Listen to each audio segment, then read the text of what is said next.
बानी के करे सवारी तय दुर्गा वो महतारी। आनी बानी के करे सवारी तय दुर्गा वो महतारी। अनेक रूप लाधर के माता अनेक रूप लाधर के माता बने शक्तिशाली। आनी बानी के करे सवारी तय दुर्गा वो महतारी। आनी बानी के करे सवारी तय दुर्गा वो महतारी।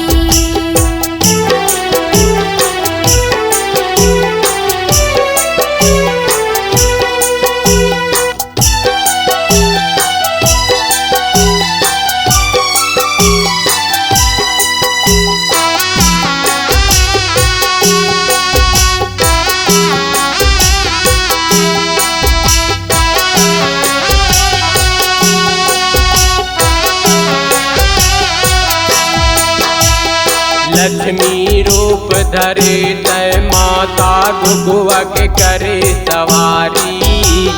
कद गोला धनवान बनाए कद गोला भिखारी।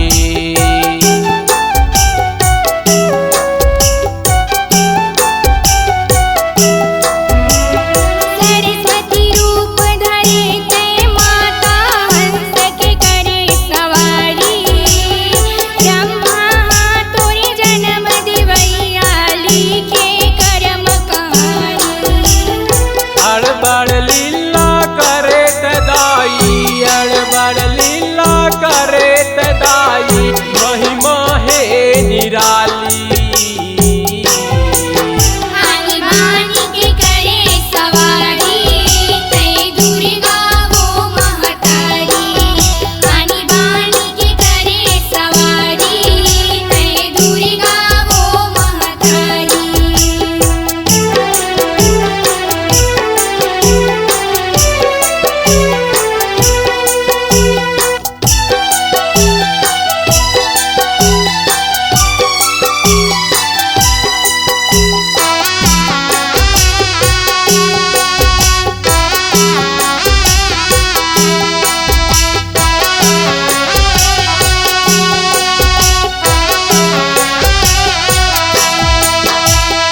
दुर्गा रूप धरे तय माता भगवा के करे सवारी।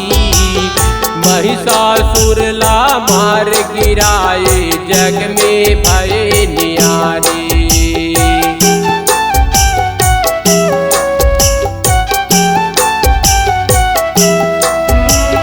महेश्वरी रूप धरे तय माता बैल के करे सवारी।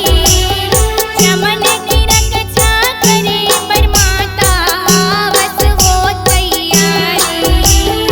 अष्टभुज रूप धरे त माता अष्टभुज रूप धरे त माता शंख चक्रधारी।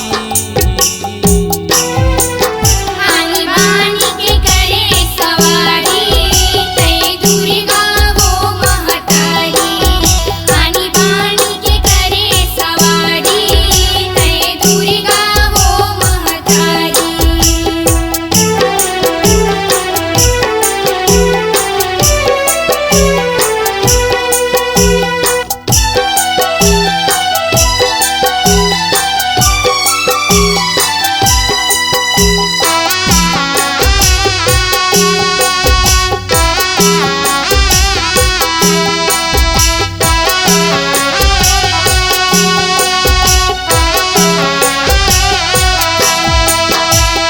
चंडी रूप धरे तय माता गदहा के करे सवारी। जतर कतर पापीला मारे खून के बह गए धारी।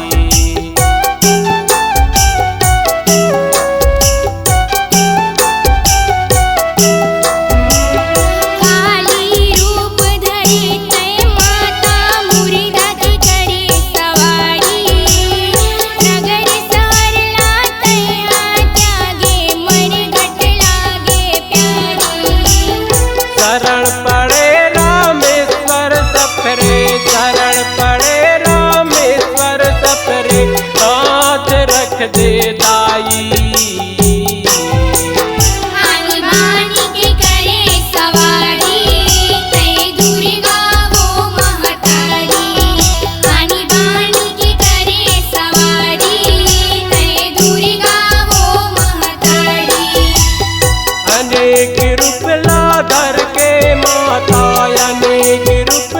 धर के माता बने शक्तिशाली।